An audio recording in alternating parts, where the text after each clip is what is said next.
Hello, dear students. How are you all? I hope you all are well and doing great in your life. तो आज हम वसंत भाग 2 के class 7th की पुस्तक से पढ़ेंगे शिव मंगल सिंह सुमन जी द्वारा लिखी गई कविता हम पंछी उन्मुक्त गगन की। तो इस कविता में कवि ने स्वतंत्रता के महत्व को पक्षियों और पिंजरे के माध्यम से बताने का प्रयास किया है।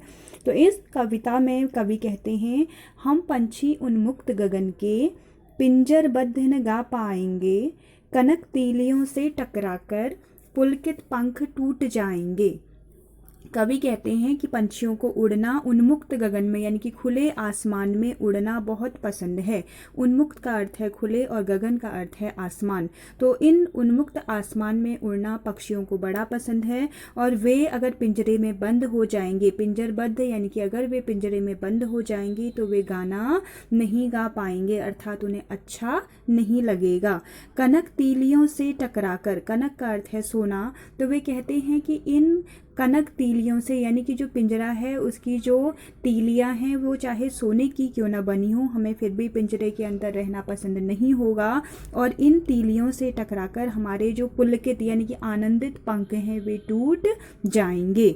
आगे वे कहते हैं, हम बहता जल पीने वाले मर जाएंगे भूखे प्यासे, कहीं भली है कटुक निबौरी कनक कटोरा की मैदा से।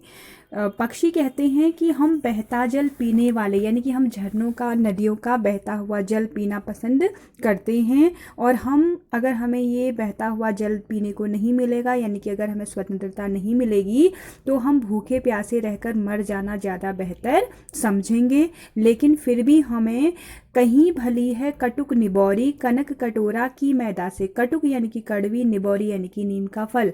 वे कहते हैं कि स्वतंत्र रहते हुए हमें नीम का कड़वा फल खाना ज़्यादा पसंद है, लेकिन हमें सोने की कटोरी में जो अगर हमें मैदा भी मिलेगा यानी पकवान भी मिलेंगे तो हमें वह भी पसंद नहीं आएगा। कहने का अर्थ है कि अगर हम स्वतंत्र हैं तो हमें स्वतंत्र उड़ते हुए जो भी रूखा सूखा भोजन मिलेगा वह हमें पसंद होगा, लेकिन अगर हमें पिंजरे में बंद कर दिया जाएगा, चाहे वह सोने का ही पिंजरा क्यों ना हो, और वहाँ पर हमें स्वादिष्ट पकवान भी मिलेंगे और वे भी हमें सोने की कटोरी में मिलेंगे तो हमें पसंद नहीं आएगा।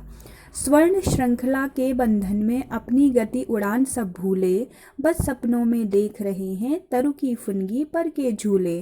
तो पक्षी कहते हैं कि स्वर्ण श्रृंखला के बंधन में यानी कि सोने की जो जंजीरें हैं उनमें हमें बांध कर रख दिया गया है, सोने के पिंजरे में हमें बांध कर रख दिया गया है। इस वजह से हम अपनी गति उड़ान सब भूल गए हैं यानी कि हम उड़ना, जो हम तेजी से उड़ते थे वह सब भूल गए हैं और केवल अब हम सपनों में देख रहे हैं तरुगी फुनगी पर के झूले। फुनगी का अर्थ है कि पेड़ की सबसे ऊंची डाली पर बैठकर जो वे झूला झूला करते थे तो अब वह केवल सपनों में ही देख रहे हैं, यानी कि पंजरे में बंद होने के कारण अब वे सपनों में ही उड़ने के बारे में सोच पाते हैं।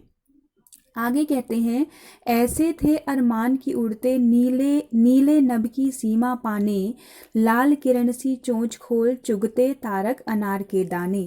पक्षी कहते हैं कि हमारी ऐसी इच्छा थी, अरमान का अर्थ है इच्छा, हमारी ऐसी इच्छा थी कि हम इस नीले नभ, नभ का अर्थ है आसमान, इस नीले नभ में हम एक स्थान से दूसरे स्थान पर दौड़ते और लाल किरण सी चोंच खोल, और अपनी इन लाल, जिस प्रकार सूर्य की किरणें लाल होती हैं तो हम भी अपनी इन लाल लाल चोंचों को खोलकर क्या करते, अनार के दानों को, तारे यहाँ पर कहा गया है, तो अनार के दानों को हम बड़े ध्यान से, बड़े प्यार से चुगते अर्थात खाते। आगे कहते हैं, होती सीमाहीन क्षितिज से इन पंखों की होड़ा होड़ी, या तो क्षितिज मिलन बन जाता या तंती सांसों की डोरी। कहते हैं कि हम क्षितिज पर या तो मिल ही जाते यानी कि हम एक दूसरे से पंछी क्या करते, प्रतिस्पर्धा करते, या तो हम क्षितिज पर मिल आते या फिर हमारी मृत्यु ही हो जाती। क्षितिज का अर्थ है वह स्थान जहाँ आकाश और धरती मिलती हुई सी लगती है। नीड़ न दो चाहे टहनी का आश्रय छिन्न भिन्न कर डालो, लेकिन पंख दिए हैं तो आकुल उड़ान में विघ्न न डालो।